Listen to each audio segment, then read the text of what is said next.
In the volatile political and ethnic landscape of northeast India, the Kuki people have endured decades of marginalization, conflict, and discrimination.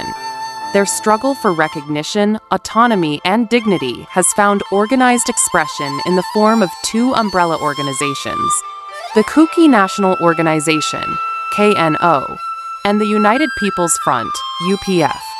These groups, comprising 25 Kuki armed organizations, have entered into a ceasefire arrangement with the Government of India since 2008 under the Suspension of Operations SoO agreement. Through this agreement, both KNO and UPF put down arms and chose dialogue over confrontation. What began as a demand for a territorial council within the Indian constitutional framework has, after the devastating events of May 3, 2023, evolved into a bolder and clearer political vision: the demand for a union territory with legislature, similar in structure to Puducherry. This article documents their struggle, cadre strength, dialogue journey, evolving demands, and presence across specific hill districts. The two pillars of the Kuki political movement, KNO and UPF. The Kuki National Organisation, KNO, was established in the 1980s with the objective of defending Kuki territory and identity. Its military wing, the Kuki National Army, KNA, is one of the most structured and disciplined insurgent outfits in northeast India. Over time, the KNO became a unifying umbrella body for multiple Kuki groups operating in northern and central hill districts. The United People's Front, UPF, which emerged later, consolidated other Kuki militant organizations that had similar ideological commitments but were primarily active in southern Kuki-dominated districts. Despite differing organizational structures, both KNO and UPF stand united in their vision for the political future of the Kuki people. The SoO Agreement, a framework for peace. On August 22, 2008, the Government of India, Government of Manipur, and 25 Kuki armed groups entered into a tripartite suspension of operations SoO agreement. This arrangement allowed the Kuki groups to cease all offensive operations, confine their armed cadres to designated camps, receive subsistence allowances, basic amenities, and protection under Indian law. In return, the Government of India committed to initiating a political dialogue to address the core issues raised by the Kuki movement. This agreement transformed the character of the Kuki struggle from an armed insurgency to a political negotiation anchored within the constitutional framework. As of mid-2025, there are around 250 registered cadres living in 25 designated camps spread across the Kuki-dominated Hill District. This includes approximately 200 cadres under KNO, representing 17 groups, 50 cadres under UPF, representing 8 groups.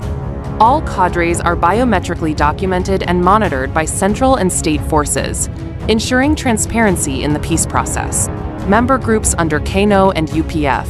KNO-affiliated groups include Kuki National Army, KNA, Kuki Liberation Army, KLA, Kuki Revolutionary Army, KRA, Kuki National Front, KNF, United Comram Revolutionary Army, UKRA, Kuki National Front, Military Council, KNF, MC, Hamar National Army, HNA.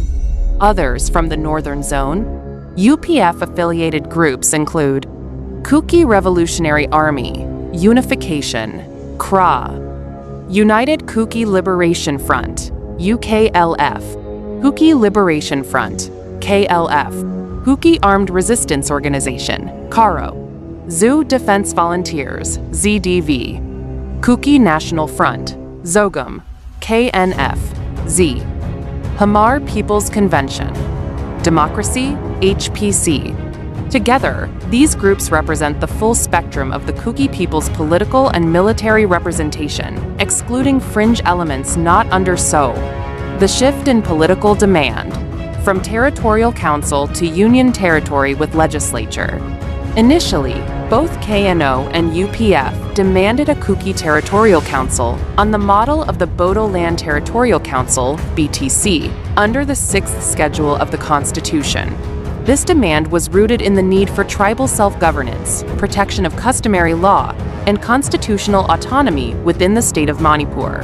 However, the unprecedented ethnic violence that broke out on May 3, 2023, marked a turning point in Kuki politics. What began as targeted mob violence escalated into a campaign of ethnic cleansing against Kukis across the valley. Over 350 churches were burned. More than 150 Kuki villages were razed. Thousands were displaced, and hundreds lost their lives. These traumatic events shattered any remaining trust in the state government's ability to protect Kuki lives and rights. The KNO and UPF collectively declared that coexistence under the Manipur administration was no longer viable. As a result, their demand shifted decisively toward a union territory UT with legislature, modeled after Puducherry. Key features of the post-May 3 collective demand. The revised collective demand includes 1. Union territory with legislature. Full-fledged UT status that allows for legislative powers similar to Puducherry or Delhi, giving the Kuki people the ability to govern themselves, pass laws, and manage administration autonomously under the Indian Union. 2. Direct central administration. Removal from the jurisdiction of the Manipur Legislative Assembly and direct governance by the President of India through a lieutenant governor. 3. Legal and constitutional guarantees. Special legal provisions protecting tribal land ownership, customary law, religious freedom, and language rights. 4. Restitution and rehabilitation. Full rehabilitation of displaced Kukis, investigation into crimes committed during the May 3 violence, and prosecution of those responsible. 5. Inclusion of all Kuki inhabited areas. The demand includes the consolidation of all Kuki-dominated areas of the hill districts into a single administrative unit, covering parts of Churachandpur, Kangpokpi, Tangnupal, Farzal, Shandell, parts of Senapati, southern areas. 6. Peace and stability. A guarantee from the Government of India for long-term peace, infrastructure development, and empowerment of local governance institutions. This shift is not a call for secession, but a plea for protection and survival, a cry for constitutional justice after centuries of exclusion and recent ethnic annihilation. Dialogue with the Government of India. Since 2008, over 17 rounds of talks have taken place between the Government of India and the KNO UPF representatives. These talks are convened in New Delhi under the oversight of the Ministry of Home Affairs, MHA. The talks have focused on confidence-building measures, framework agreement, delineation of administrative powers, legal protection for tribes. However, since 2023, the frequency of talks has increased, and the tone has become more urgent. Kuki leaders have demanded that the Government of India not delay the political settlement, especially after the failures of the Manipur government to uphold constitutional duties. Notably, the Kuki groups have consistently reaffirmed their loyalty to the Indian Constitution, refuting any claims that they aim for independence or separatism. Their sole demand is for constitutional autonomy within the Indian Union, ensuring safety and governance for their people. District-wise presence of SoO Kuki groups. The operational and administrative influence of the SoO groups under KNO and UPF is concentrated in the following districts. 1. Churachandpur, headquarters of major UPF groups like UKLF and KRA-U, houses the highest number of designated camps.